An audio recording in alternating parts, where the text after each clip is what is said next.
हमारी कोशिश ये होती है कि हम आपके सरोकार से जुड़ी खबरें दिखाएं। हाँ, कभी कभी ऐसी खबरें हम आपके सामने लेकर के आते हैं जो नजरों को सुकून दे, जो आपके चेहरे को मुस्कुराहट दे। लेकिन अमूमन मोस्ट ऑफ द टाइम्स हमारी कोशिश ये होती है कि खबर आपसे जुड़ी हो, आपके सरोकार से जुड़ी हो। जो बात कोई नहीं सुन रहा हो, जो खबरें आपको कहीं नहीं मिलेंगी, वो इस मंच पर आपको दिखाना हमारा कर्तव्य है, हमारा धर्म है। आज हम आपको एक ऐसा ठग दिखाने जा रहे हैं जिसके पास ठगी का लाइसेंस है। जैसे आपने ट्रेड लाइसेंस सुना होगा, गन लाइसेंस सुना होगा, राशन डीलिंग का लाइसेंस सुना होगा, उसके पास ठगी का लाइसेंस है। आप सोच रहे होंगे भला ये क्या संभव है? तो ये लाइसेंस भी इसे माननीयों से मिला है। ये ठग कभी रिम्स के पूर्व निदेशक का अर्दली था, उनकी सेवा करता था, उनकी जी हजूरी करता था। उनकी हर जरूरत का इंतजाम करना, ख्याल रखना इस ठग का काम था। तो आज वो ठग बन चुका है। देखिए न्यूज़ 11 भारत की एक्सक्लूसिव रिपोर्ट, रिम्स का एक लाइसेंसी ठग। ये रिपोर्ट देखिए। सामने आया रिम्स का सबसे बड़ा ठग। नेताओं से लेता है ठगी का हक। पूर्व अधीक्षक की करता था चाकरी, अब मरीजों को ठगने की करता है नौकरी। चतरा सांसद की इस चिट्ठी को गौर से देखिए और अब जरा खिजरी विधायक के लेटर हेड पर टाइप इस मजमून को ध्यान से पढ़िए। इन दोनों चिट्ठियों में शिबू नाम के एक शख्स को रिम्स में मरीजों की देखभाल और मदद की जिम्मेदारी सौंपी गई है। मगर इस शिबू ने गोड्डा के इस मरीज की ऐसी मदद की कि इसकी पोल ही खुल गई। आखिर कैसी मदद की इस मददगार शिबू ने? सुनिए मरीज और उसके परिजनों की जुबानी, शिबू के मदद की पूरी कहानी। तो पैसे लेके चल गया, मदद कहाँ मिला? मदद मिलता तो हमारा ऑपरेशन हो जाता। वो प्लेट के नाम पर पैसा लिए थे। वो 15,000। कौन था बाद में? शिबू। कैसे जानते हैं उसको? शिबू हम नहीं जानते, दुमका में एक दोस्त है, उसी के माध्यम से उसको भेजा था कि जाए इसको मदद कर दीजिए। थोड़ा दलाल टाइप का यहाँ करता है वो, शायद वही बोला हमको, दलाल टाइप का जल्दीबाजी काम करवा देगा वो। यही तो बातें है। पैसा दिया, वो चल गया। अब हमारा जैसा प्लेट नहीं आया तो प्रोग्राम चेंज हो। उन्हीं का कहना था कि ये शिबू को हाथ में पैसा दे दीजिएगा, आपको परेशान होने का ज़रूरत नहीं है, शिबू के हाथ में पैसा दे दीजिएगा, वो काम करवा देगा आपका। और उसको पैसा दे दिए तो लगभग वही शाम में 3-4 बजे आसपास उसको पैसा दिए थे। फिर 3-4 बजे आसपास में कल को, ठीक है। तो उसके बाद फिर शाम में फिर जब डॉक्टर लोग आए, बोले कि प्लेट का पैसा लगेगा 10,000 रुपया, तब फिर हम लोग को पता चला कि वो पैसा जो है डॉक्टर को नहीं दिए हैं। जी हाँ, पैर की हड्डी का ऑपरेशन में लगने वाले प्लेट के लिए पूरे 15,000 रुपए डकार कर भाग गया ये मददगार शिबू। लिहाजा मरीज का ना तो ऑपरेशन हो सका और ना ही उस शिबू के दर्शन ही हुए। अब जरा इस शिबू की हकीकत जान लीजिए। पूर्व अधीक्षक का चाकर रहा है शिबू। एक साथ कई सैलरियां उठाता था ये शख्स। बदले में डॉक्टर एसके चौधरी को हर तरह की देता था सेवा। जब खुली पोल तो पूर्व निदेशक डीके सिंह ने किया तड़ी पार। अब नेताओं की चिट्ठी को बनाकर लाइसेंस से करता है ठगी। इस ठग की ठगी ने मरीज को देखने आए विधायक प्रदीप यादव को भी भौचक्का कर दिया। उन्होंने भी माना कि शिबू एक फ्रॉड है और रिम्स को इस पर कार्रवाई करनी चाहिए। लेकिन वो इस व्यवस्था से जुड़ा हुआ चीज नहीं है। वो लगता है कि कोई फ्रॉड आदमी है जो यहाँ घूमते रहता है और फ्रॉड आदमी चक्कर मार के उन लोगों से ठगते रहता है। यहाँ के प्रबंधन से उसका कोई लगाव नहीं है, जैसा हमने रीड किया है अब तक। वो दिखाता है वो 420 है, वो 420 व्यक्ति है। हमने प्रशासन से कहा है कि इस प्रकार के लोगों पर यहाँ के जो प्रबंधन है, सुपरिटेंडेंट से भी भेंट करके कि ऐसे लोगों पर कार्रवाई कीजिए ताकि वो अंदर ना आ सके, और कोई बहाना करके आता है तो सीधे उन लोगों पर कार्रवाई कीजिए। अब पता नहीं नए डायरेक्टर साहब को इस ठग की ठगी नजर क्यों नहीं आती। जनाब जागिए, वरना ये ठग न जाने कितने मरीजों को चूना लगाएगा। आप ही की जगह बैठे पहले एक अधिकारी ने इस शख्स को ठगी का लाइसेंस दिया था और एक ने इसे तड़ी पार किया था। कार्रवाई नहीं हुई तो कहीं ऐसा ना हो कि आपका नाम इस ठग के साथ शुमार हो जाए। और जनप्रतिनिधियों से भी आग्रह है कि बिना किसी को परखे रिम्स में मनमानी का लाइसेंस तो न दे हुजूर। न्यूज 11 भारत के लिए रांची से सहयोगी राजेश के साथ सत्यव्रत किरण की रिपोर्ट। तो सत्यव्रत किरण हमारे साथ जुड़े हुए हैं, सीधा रुख करते हैं सत्यव्रत किरण का। सत्यव्रत, पहली बार मैं देख रहा हूं कोई लाइसेंसी ठग है जिसके पास लाइसेंस बाकायदा ठगी का, और ऐसा कोई कारण नहीं कि मुझे बोलने में ये गुरेज होगा कि ये बेझिझक ठगी इसलिए करता है क्योंकि इसके सर पर सफेद पोशों का हाथ है। अगर मैं गलत बोल रहा हूं तो सत्यव्रत मुझे सही कर दीजिए। नहीं, देखिए बिल्कुल सही कहा अभिषेक आपने। रिम्स के पूर्व अधीक्षक रहे हैं, काफी बड़े डॉक्टर हैं और काफी बड़े कारनामे किए हैं उन्होंने, ये हर कोई जानता है। पूरा रिम्स जो है इस बात की गवाह है कि रिम्स के पूर्व चिकित्सा अधीक्षक और रिम्स के डायरेक्टर तक जो है वो पहुंच चुके हैं, यानी कि रिम्स के डायरेक्टर भी बने थे डॉक्टर एसके चौधरी, उन्हीं का यह चमचा है। पहले रिम्स का कर्मचारी था, रिम्स में 3 कर्मचारियों का वेतन यह अकेले उठाया करता था। सफाई कर्मी के नाम पर इसे सैलरी दी जाती थी, रिम्स के सुरक्षा कर्मी के नाम पर इसे सैलरी दी जाती थी, और रिम्स के रसोइया के नाम पर इसे सैलरी दी जाती थी। यहां तक कि इसके साथ साथ इसकी धर्मपत्नी को भी इन 3 जगहों से सैलरी दी जाती थी। आपने तो एक कहावत सुना होगा अभिषेक कि जब सैया बहे कोतवाल तो डर काहे का। यही कारण है कि जब रिम्स के बड़े पदाधिकारियों का हाथ था इस ठग के ऊपर, तो वैसे में ये 3-3 जगहों से सैलरी लेता था। यही कारण है कि रिम्स में इसका एक जो है वो रसूख है। जैसे ही यह रिम्स पहुंचता है, रिम्स के ज्यादातर चाहे वो चिकित्सक हो, नर्स हो, रिम्स के कर्मचारी हो, सुरक्षा कर्मी हो, वो इसे पहचानते हैं। लेकिन रिम्स के पूर्व निदेशक डॉक्टर डीके सिंह ने जब इसकी एक गलती पकड़ी थी, कुछ महीने पहले की बात है, जब रिम्स निदेशक डॉक्टर डीके सिंह थे, उस वक्त यह एक डॉक्टर के मोहर का फर्जी जो है वो पेपर बना रहा था, और उसके बाद रिम्स निदेशक ने सख्त लफ्जे में इसे चेतावनी दी थी और रिम्स से तड़ी पार किया था। कहा था कि अगर दोबारा यह रिम्स में दिख जाए तो इसे सीधे पुलिस के हवाले कर दिया जाए।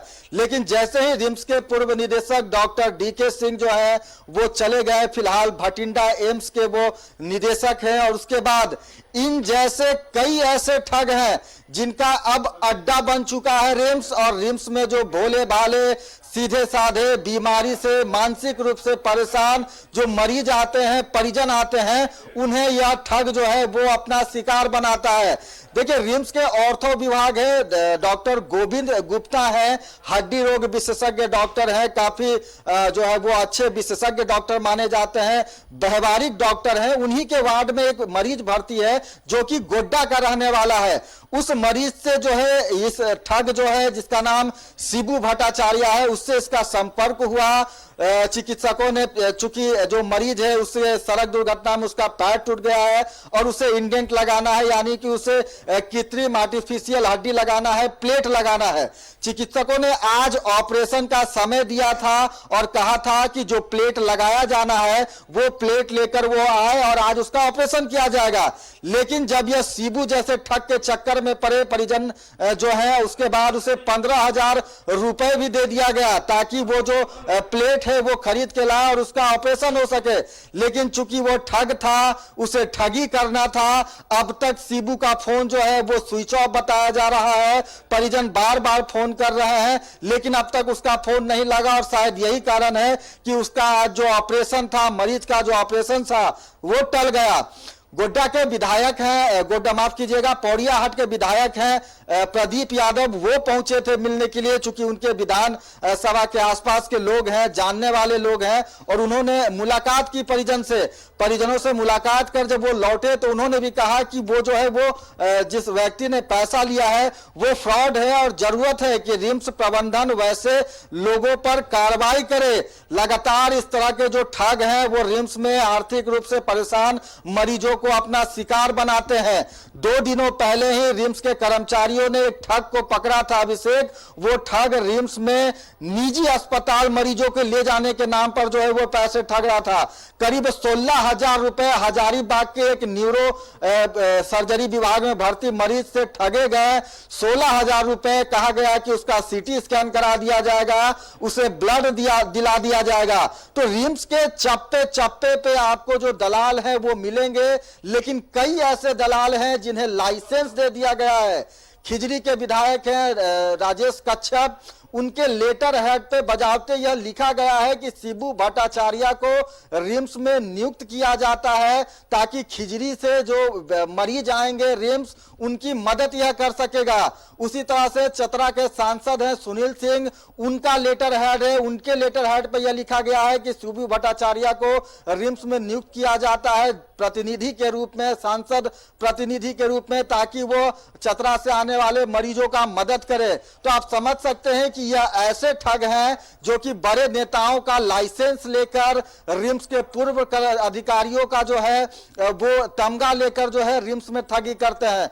फिलहाल रिम्स के नए निदेशक को जरूरत है कि इस तरह के ठगों पर लगाम लगाया जाए।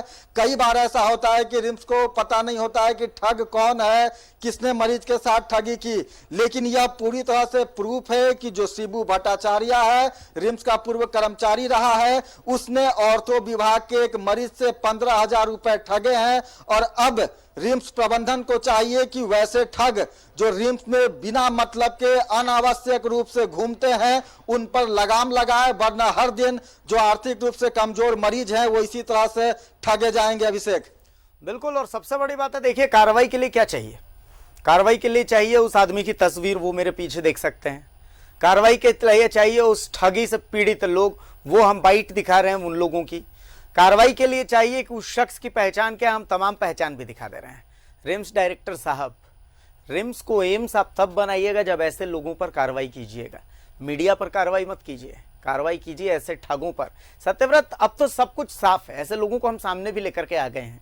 अब कार्रवाई के लिए जो जो चीजों की जरूरत है वो तमाम चीजें हम दे दिए। हम तो न्यूज़ 11 से अगर वो संपर्क करें तो हम ये चिट्ठी, ये मरीज, सब कुछ उनको बताने के लिए तैयार हैं, लेकिन कम से कम एक्शन तो लें वो।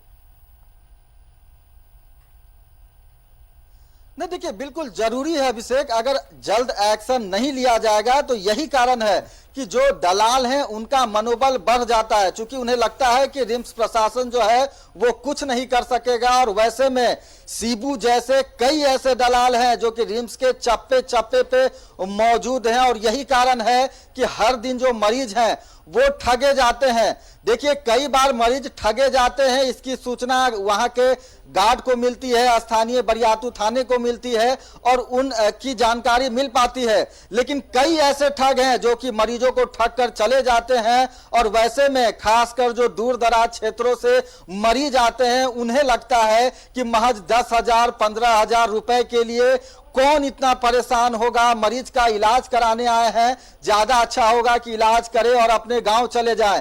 लेकिन यही कारण है कि उन जैसे ठगों का मनोबल बढ़ जाता है। रिम्स प्रबंधन अगर इन ठगों के प्रति सख्त नहीं होगा अभिषेक, तो हर दिन मरीज ठगे जाएंगे, आर्थिक रूप से परेशान, अपने गाढ़े कमाई को जो लेकर रिम्स आते हैं, एक एक पैसा जुटाकर जो बीमारी में अपने इलाज में खर्च करते हैं, हर दिन वैसे मरीज ठगे जाएंगे। और रिम्स प्रबंधन को शायद अब नींद से जगना होगा और वैसे ठगों को चिन्हित करना होगा।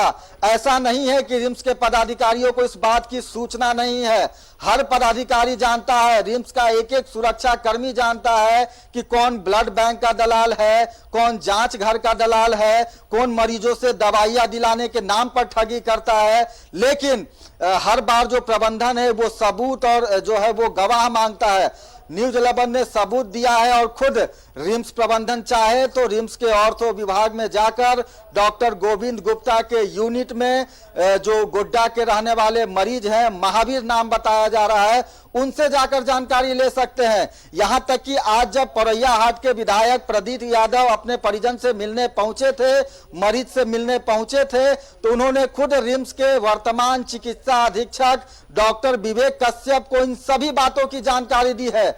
आप समझ सकते हैं प्रदीप यादव बड़े नेता हैं, खुद मिलकर अगर रिम्स के अधिकारियों को बता रहे हैं, जानकारी दे रहे हैं, और बावजूद अगर उसके रिम्स प्रबंधन कोई कार्रवाई नहीं करता है तो शायद रिम्स प्रबंधन यह चाहता है कि जो मरीज इलाज के लिए आते हैं वो हर दिन इलाज के नाम पर ऐसे दलालों के चुंगल में फंसे और ठगे जाएं। अभिषेक, चलिए सत्यव्रत, हम तो यही उम्मीद करते हैं कि ऐसे ठगों पर कार्रवाई हो, क्योंकि रिम्स पहुंचने वाला आदमी अगर सबसे निचले तबके का आदमी है तो सबसे हर जगह से हार चुका झारखंड का शख्स भी रिम्स पहुंचता है इलाज के लिए, और ऐसे परेशानी में अगर लोगों को ठगा जा रहा है तो ये विषय बहुत गंभीर है।